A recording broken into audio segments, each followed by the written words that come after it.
मीरपुर नाम के शहर में तेजस अपनी पत्नी नीरू के साथ रहता था। पति पत्नी दोनों ही नौकरी करते थे। एक दिन तेजस गांव अपनी माँ के पास फोन करता है। हेलो, प्रणाम माँ।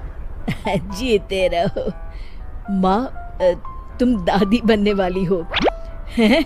अरे वाह, ठीक है बेटा, मैं कल ही आती हूँ। जब माँ जी शहर पहुंची तो बेटे बहू ने बहुत अच्छे से स्वागत किया। लीजिए माँ जी, चाय। अरे गर्मा गर्म पकोड़े ले आओ माँ के लिए। नीरू रसोई में गई और 2 मिनट में ही पकोड़े ले आई। जी ये लीजिए। बहू, जादू से बनाए हैं क्या? अभी तो रसोई में गई थी। यम्मी। माँ जी, शीला रसोई में पकोड़े तल रही है, मैं बस लेकर आई। हे भगवान, मेरा धर्म भ्रष्ट कर दिया तूने। अब तो गंगा जल से शुद्धिकरण करना होगा। दूसरे दिन, माँ जी मैंने नाश्ता बना दिया है, ऑफिस जा रही हूँ। पर अभी तो घर का सारा काम पड़ा है। शीला आती ही होगी, झाड़ू पोछा बर्तन कपड़े वो सब कर लेगी। हमारे जमाने में घर का सारा काम हम ही करते थे। जी माँ जी, आप बहुत होशियार हैं, मैं घर ऑफिस दोनों नहीं संभाल पाती। तो जरूरत क्या है घर से बाहर जाकर चाकरी करने की? वैसे भी घर का काम खुद करने से घर में बरकत आती है, समझी? पर माँ जी। पर वर कुछ नहीं, इस महीने की पगार मिले फिर ऑफिस बंद। हाँ। रात को नीरू तेजस से कहती है, सुनिए जी, माँ जी बोल रही थी कि मैं नौकरी छोड़ दूं। वैसे ठीक ही तो है, अभी तुम्हें आराम की जरूरत है। फिर भी आराम कहाँ, शीला को छुड़ाने के लिए बोल रही थी।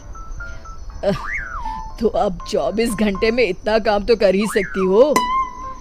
पर जॉब पसंद है मुझे, घर पर मन नहीं लगेगा। अगले दिन जब दोनों ऑफिस के लिए निकल रहे थे, मेरी तो कोई कीमत ही नहीं है इस घर में। माँ जी, आजकल महंगाई बहुत है, रहन सहन भी बदल गया है, दोनों नौकरी करते हैं तभी ठीक रहता है। अच्छा, तू कहना क्या चाहती है? मेरा बेटा तुझे बिठा के खिला नहीं सकता?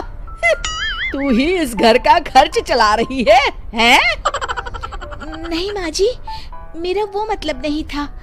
मतलब खूब समझती हूँ, ये बाल धूप में सफेद नहीं किए मैंने। हाँ।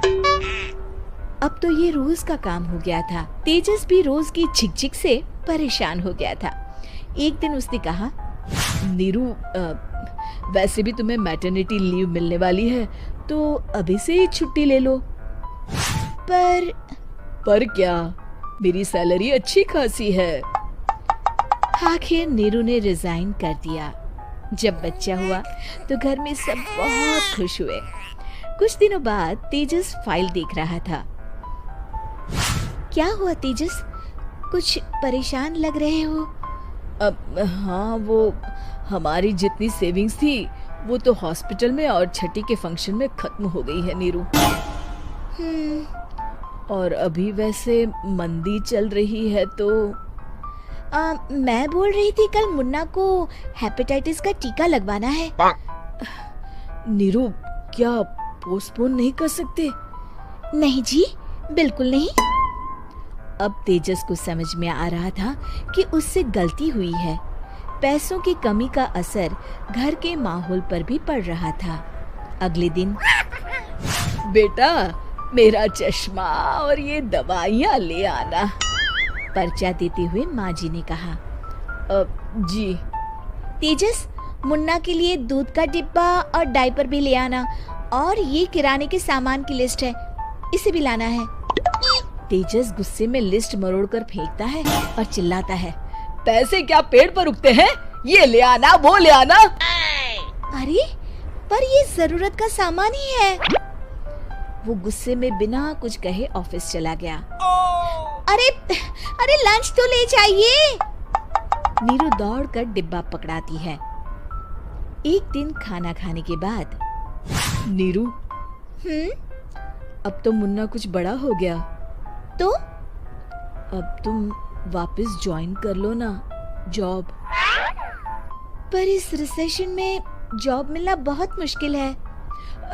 ट्राई तो करो। फिर मुन्ना, माँ जी है ना, और एक फुल टाइम मेड भी लगा लेंगे। पर माँ जी, उन्हें तो पसंद नहीं। तभी माँ जी वहाँ आ जाती है और प्यार से नीरू के सर पर हाथ फेरते हुए बोलती है, अब मेरी समझ में आ गया बहू, पहले के और अब के समय में अंतर है। तुम काम शुरू करो, मुन्ना की जिम्मेदारी मेरी। मेरी प्यारी माँ जी। ये कहकर नीरू उनके गले लग गई। शिक्षा, परिवर्तन संसार का नियम है, हमें भी समय के साथ चलना चाहिए। उम्मीद है कि आपको हमारी ये कहानी पसंद आई होगी।